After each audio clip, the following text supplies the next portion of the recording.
So this article came out a while ago. It's 2 days ago now. But like I read this a while ago and I didn't talk about it. I wanted to talk about it and I didn't. I forgot. But like I read this article and reading it, I already kind of knew. We all kind of felt like this is where the gaming industry has gone for a long time. And this article just like puts a stamp on it, especially with EA. This is talking about EA in general, but like a lot of companies has gone this route. EA is the focal point of this article, but this goes for almost all of the gaming industry. When new IPs come out and they don't meet expectations, companies don't try again. Anthem came out. It was a great game. But what Anthem was supposed to be and what Anthem became are two different things. They wanted this live service game out of BioWare that BioWare wasn't capable of creating. Anthem came out and it was half a BioWare game, half a live service game, and the live service part of the game was fucking dead. But the BioWare side of the game was great. But it didn't live up to what EA wanted. So Anthem's gone and is not coming back. Titanfall, which Titanfall was well received, it's not like Titanfall was a bad game. It's just Titanfall was trying to battle against Call of Duty and Battlefield at the same time, and it didn't fucking work. And EA was like, "Oh, well, you can't compete with them. You're out." And it's like, "Bitch, I'm doing my best." And they made Apex, and then Apex blew the fuck up. So I mean, Respawn didn't take a L for Titanfall failing. They made Apex and start making billions of dollars. So I'm not really upset. Titanfall fans, of course, are gonna be mad because Titanfall was a unique take on shooters. Jetpack Call of Duties wanted to be Titanfall. They wanted to be Titanfall and they couldn't. Titanfall was something different, unique. The whole world was crazy. BT's fucking story. Come on now, bro. People love BT. We want to see man's back in a fucking machine. I want to be that man's pilot. The machine's pilot, I guess. BT was my boy. It was everybody's boy. And they threw that away. Why? They're risk adverse now. Because they understand that the general market of gaming likes this type of game. This type of game sells well. This type of game is going to guarantee to make us money. Who else is doing it? Sony Interactive Entertainment is doing it. They know this is the type of game that makes us money. So they're going to keep making those games. They're going to keep getting those games funded. They're not going to do anything outside of that. Why? Because they don't want to take the risk. They don't want to take the risk. Everybody's leaning on big IP names. They're leaning on movie titles, comic book characters that everybody already know. Multimedia people is what they're leaning on to make money in gaming now. So all the uniqueness of gaming is in indie games. And most of those indie games don't have enough funding to even compete with a big AAA game with the name Iron Man on it, with the name Black Panther on it, with the name Spider-Man on it. How the hell do you beat that? Everybody know who those three characters are. Even if you don't watch the movies, you only read the comic, you know about them. Big name actors played these characters.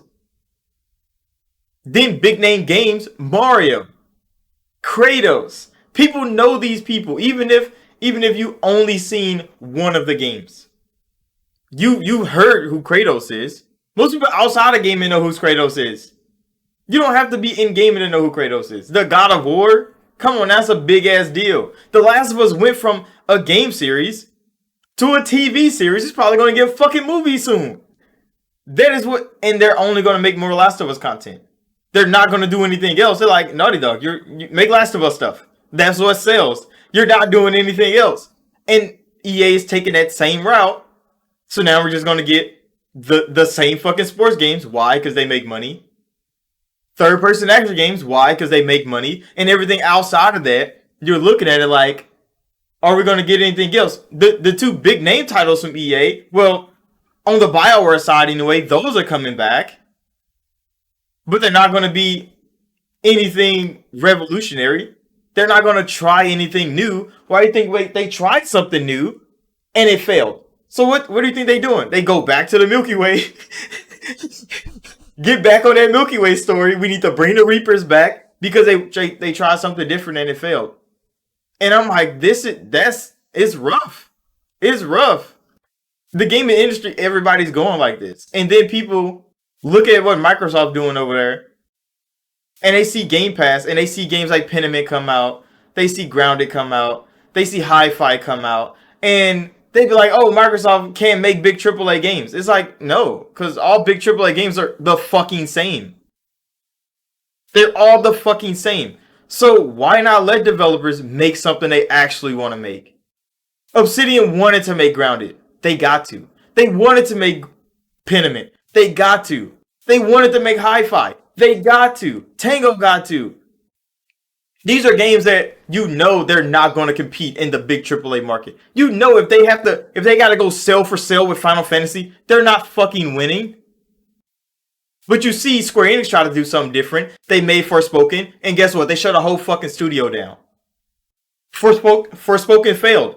They made the game, they made the DLC for the game, which should have just been in the game in the first place, and then they shut the whole fucking studio down. Why? Because it failed. Cut cost. Adverse risk. Put all that shit into Final Fantasy again. Because Final Fantasy is a name that's gonna sell. So I look at Game Pass as the platform as like the only safe space for developers actually. Not for AAA developers, not for the ones that's looking to make money on every fucking game that they release, but the developers that want to be creative, that want to be different. They could drop a game into Game Pass, get millions of people to play it, find some fans, and they don't have to worry about the risk of it. So Bethesda right now making Starfield's not a big name because Starfield's a big name. Starfield's a big name because Bethesda's making it, but Bethesda would have all the risk on their side to not make something new if Starfield doesn't sell well. But then Microsoft buys Starfield. They buy all of Bethesda. Now Todd can go make fucking Starfield exactly what he wants Starfield to be.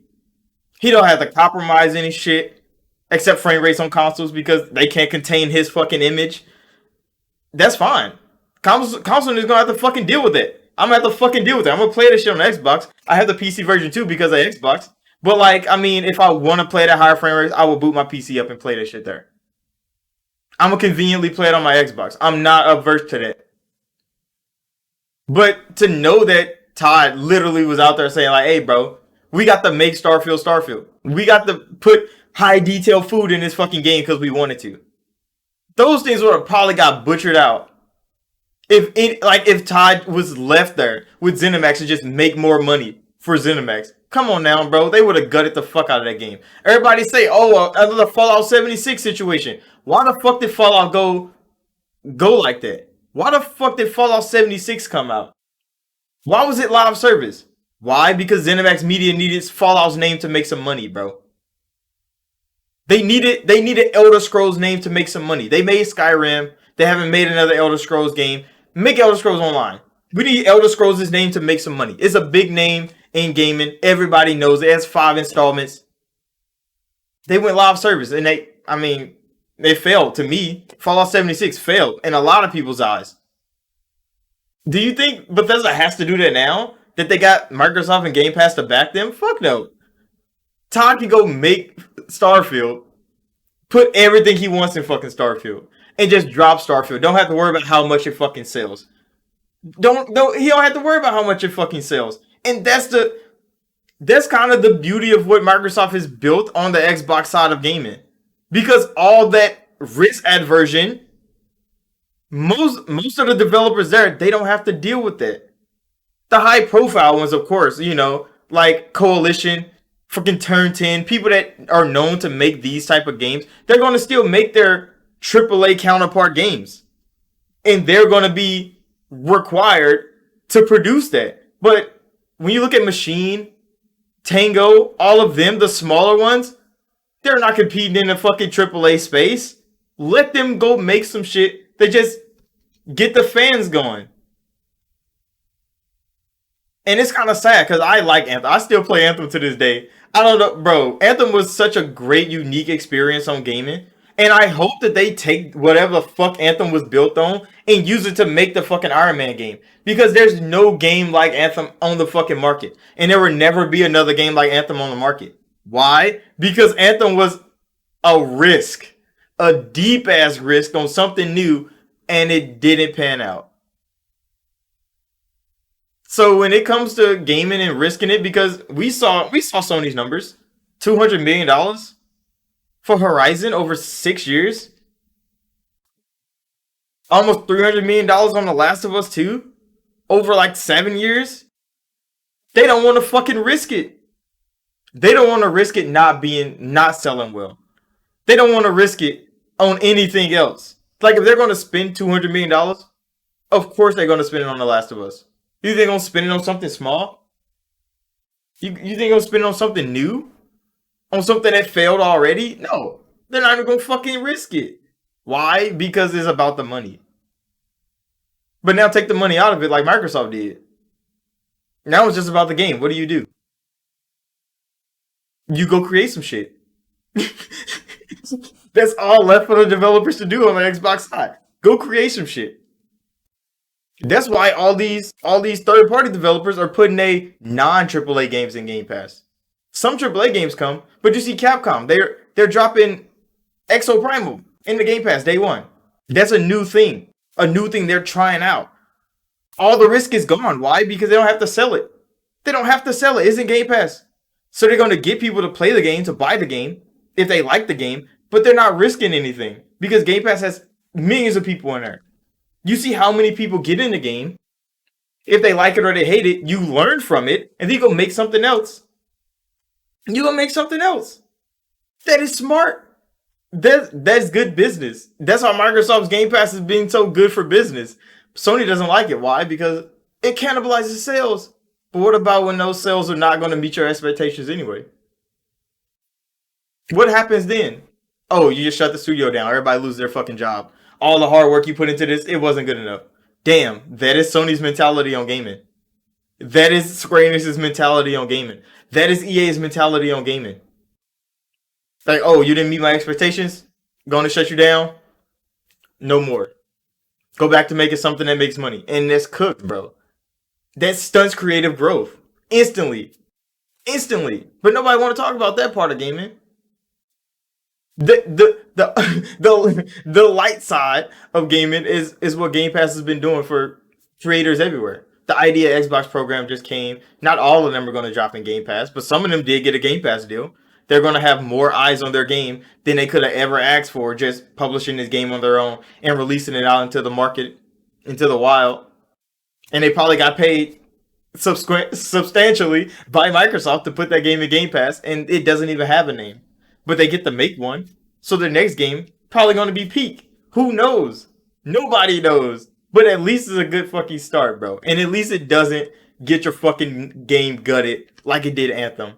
Which is fucking sad, bro. Because Anthem was such a good game, bro. Fuck, dude. Anthem was so good. I'm gonna end this right here, bro, because I'm just ranting on. So thank you all for watching. Like, subscribe if you're new.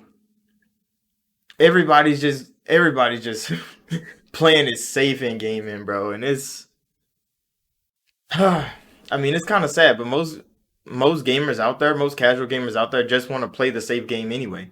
They'd rather walk a corridor, hit a couple quick time events, and watch a cutscene than actually play something different and unique. And hey, that's what we're dealing with. So I'll see y'all in the next video.